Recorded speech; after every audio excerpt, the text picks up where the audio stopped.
Ano, kaya pa? Wala siyang lagayan ng tubig. Tibay. Now I know y'all be loving this right here. L-I-M-P, Biscuit is right here. People in the house, put their hands in the air. Cause if you don't care, then we don't care.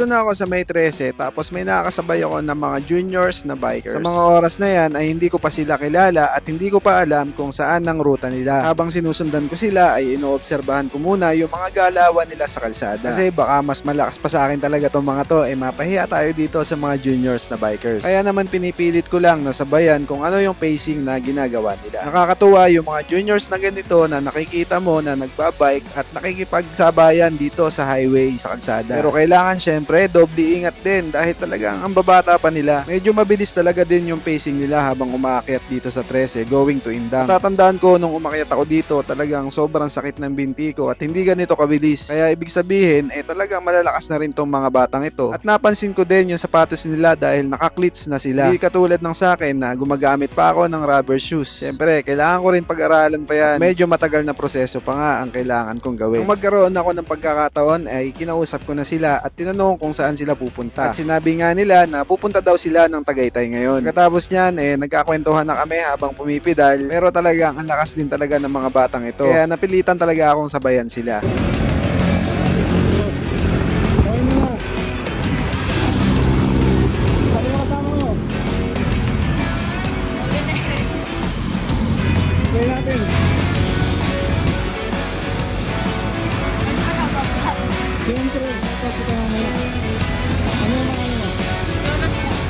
Shoutout kay Boss Jonas.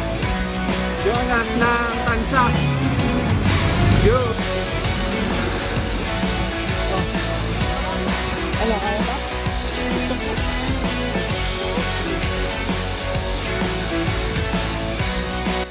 Nang makarating kami dito sa may bandang gitna ng 13 at Indang, medyo bumabagal na itong kasama ni Jonas, mga boss. Kaya naman nakaalalay lang din ako dito sa likod niya para hindi siya maiwan. Sabi niya nga na medyo mabigat na daw yung pagpidal niya dahil maakyat na banayad nga itong daan dito. Pero sabi ko, kayang-kaya mo yan dahil praktisado naman sila Sinubukan ko nga bully si Jonas dahil napakabilis nga ng pacing niya. Itatry ko lang din kung kaya ko ba siyang sabayan. At nang maabutan ko si Jonas, napansin ko nga na wala silang lagayan ng tubig, mga boss. Wala siyang anuhan. Wala siyang lagayan ng tubig. Tibay. Walang lagayan ng tubig. Tanong natin. Asan yung tubig niya?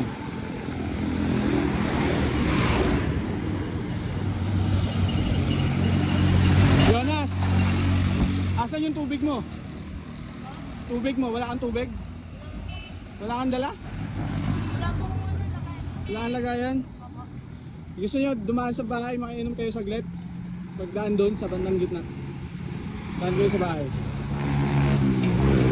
Kaya sinabi ko na rin sa kanila na doon na lang sila sa bahay mag-stop over at makainom sila ng tubig kahit papano. Tapos meron ulit kaming nakasabay na isang solo rider na junior din, mga boss. Ayan siya, nagpapahinga, nagre-recover. At sumabay na din nga pala siya sa pag-akyat namin dito papunta ng Indang. Kaya nangyari naging apat na kami na sabay-sabay pumipidal dito. Malakas talaga tong si Jonas dahil hindi nagbabago yung pacing niya simula nang sabayan ko siya. Kung ano yung bilis niya nung una, ganun pa din siya hanggang dito sa makarating na sa may barangay namin. Nang makakakit na nga kami dito, mga boss, tumigil muna kami sa may tindahan dito sa pinsan ko dahil medyo naiwan namin yung isa at hihintayin namin siya para dumaan kami doon sa bahay. Tawa na sa pagbabayad. Si pinsan doon. Ang supremo.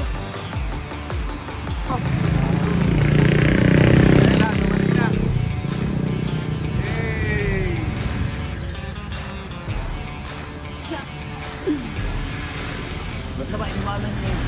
Naiiwan sa bakit yun. Ano, kaya pa? Wala ka rin tubig? Tara, sa bahay. Tara. Ay namin natin sila.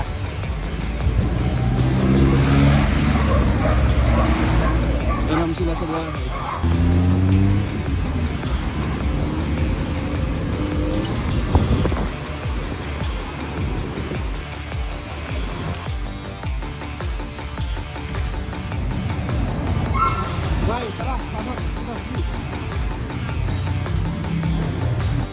Pagdating namin sa shop, agad ko na silang kinuhanan ng tubig para makainom na nga. Dahil wow na tong dalawang batang to, walang dalang tubig, grabe.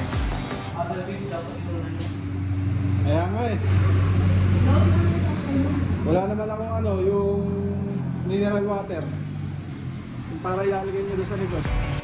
Mga ilang minuto din sila nagpahinga. Tapos ay nagkwentuhan na rin kami. At dahil aakit pa sila ng Tagaytay ay umalis na rin sila agad. Meron pa kaming susunod na rides mga boss. So yayayain ko sila. Aakit kami ng Kaybyang. Lalakas ng mga to kaya talon-talon nila ako pag aakit doon sa Kaybyang. So paano mga boss, hanggang dito na lang. Hanggang sa susunod na rides to all. Adios.